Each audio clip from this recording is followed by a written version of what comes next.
My name is Naomi Whitmore, and the day my mother-in-law looked me in the eyes and said, "Choose your family, or your marriage." I realized she had spent 5 years waiting for this moment. It happened on a Sunday afternoon.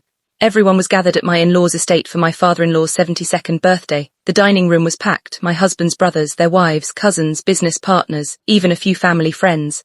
My husband, Ethan, sat quietly beside me, barely touching his food. For months, his mother, Vivian, had treated me like I didn't belong. She criticized everything, the way I dressed, the way I spoke, even the way I laughed. According to her, I wasn't the kind of woman her son should have married. I came from an ordinary middle-class family. They owned hotels, real estate, and private investments across 3 states. To Vivian, money decided a person's value, love didn't. That afternoon, she suddenly stood from her chair and tapped her wine glass. Room fell silent. She smiled, but I knew that smile, it meant trouble. She looked directly at Ethan. "My son, watch this marriage long enough. I won't watch this family fall apart because of one woman." Then she slowly turned toward me. "If Ethan wants to keep his place in this family, needs to choose," she paused dramatically, "his family, or his wife." Room went completely silent. Every eye turned toward Ethan. My heart pounded so loudly I could barely hear myself breathe. I looked at my husband, wondering if he would finally defend me or stay silent. Like he always had, Ethan lowered his eyes for 3 long seconds.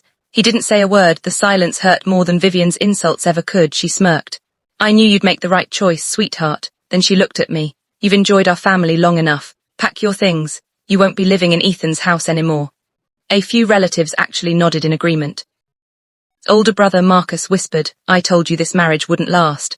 Someone else laughed quietly. I stood there frozen, not because I was afraid, but because I couldn't believe they were humiliating me in front of everyone. I slowly looked at Ethan.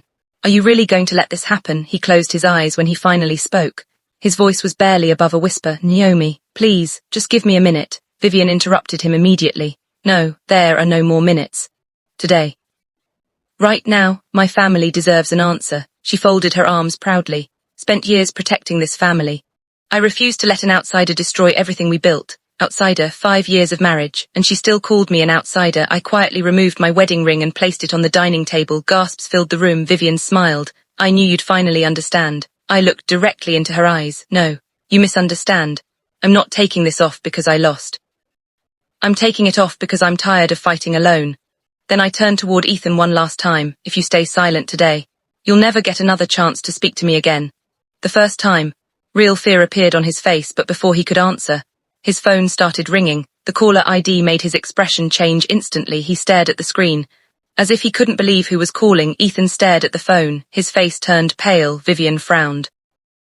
"Well, aren't you going to answer it?" Without saying a word, he accepted the call and stepped a few feet away. The entire room watched him. Nobody spoke. 30 seconds later, he slowly turned around. The confidence had completely disappeared from his face. He walked back toward the table. Vivian smiled proudly. "So, you've made your decision." Instead of answering, Ethan looked directly at me. Then he did something no one expected. He picked up my wedding ring from the table and gently slipped it back onto my finger. The room went silent. Vivian's smile vanished. "Ethan, what are you doing?" He finally looked at his mother. "For 5 years, I let you disrespect my wife. Kept telling myself it would get better. Never did." Vivian laughed nervously. "Oh, don't be dramatic. Your mother. I'm only protecting this family." Ethan slowly shook his head. "No, you were protecting your control." Room became so quiet that even the air felt heavy. Marcus stood up. "Mom was only trying to help." Ethan turned toward him. "No, spent years making Naomi feel like she wasn't part of this family. I let it happen." He looked back at me. "I'm sorry. I should have defended you years ago." Tears filled my eyes. It wasn't just the apology, it was the fact that, for the first time, he actually meant it. Vivian slammed both hands on the dining table. "So you're choosing her? After everything I've done for you?" Ethan answered without raising his voice. "I'm choosing my wife. I should have done that the day I married her." Vivian's face turned bright red. "You'll regret this. You'll lose everything." Ethan took a deep breath. I already almost lost the only person who truly cared about me. That would have been the biggest mistake of my life. Then he reached for my hand. "Naomi, if you're willing, I want us to leave." I squeezed his hand without saying a word. We walked toward the front door together, behind us. Vivian screamed, "If you walk out that door, don't ever come back." Ethan stopped for 1 second, but he never turned around. The front door closed behind us for the first time in years. I could breathe. Neither of us spoke during the drive home. About 20 minutes later, Ethan finally pulled the car over. He turned off the engine, looked straight ahead, and quietly said, "I don't deserve another chance." I looked at him. "No, don't." His eyes filled with tears. "I want to spend the rest of my life earning one.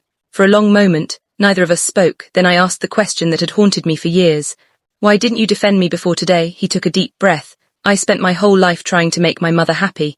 I thought if I kept everyone calm, everything would work itself out. He shook his head. I was wrong. My silence only hurt the person I promised to protect. I nodded slowly. Now you understand. A week later. Vivian called again and again. I never answered. Then one evening, there was a knock on our front door. When Ethan opened it, his mother was standing there. She looked nothing like the confident woman from the birthday dinner. No makeup, red eyes, tears running down her face. She looked at me. Naomi, sorry. I thought I was protecting my son. Never realized I was pushing him away. I stayed quiet. She wiped away another tear. I spent years trying to control his life. Now, I almost lost him forever. Ethan gently placed his hand on my shoulder. He didn't speak. He let me decide. I looked at Vivian. Forgive you. Hope appeared in her eyes. Then I softly added, but forgiveness doesn't erase the damage, only gives us the chance to build something better. She nodded through tears. I understand. Months passed. Our marriage slowly healed, not because everything became perfect, but because Ethan's actions finally matched his words. He defended me. He respected me. Chose our marriage every single day. The next Thanksgiving, we hosted dinner in our own home just before everyone sat down. Vivian quietly stood up. She looked around the room, then said something no one expected. For years, I believed family meant loyalty to blood. She smiled at me. Naomi taught me that real family is the person who stands beside you when everyone else walks away. She walked over and hugged me this time, not because she had to, but because she wanted to. As dinner began, Ethan reached for my hand under the table. He smiled. I finally made the right choice. I smiled back. Right choice wasn't choosing between your mother and your wife. It was choosing the kind of man you wanted to become.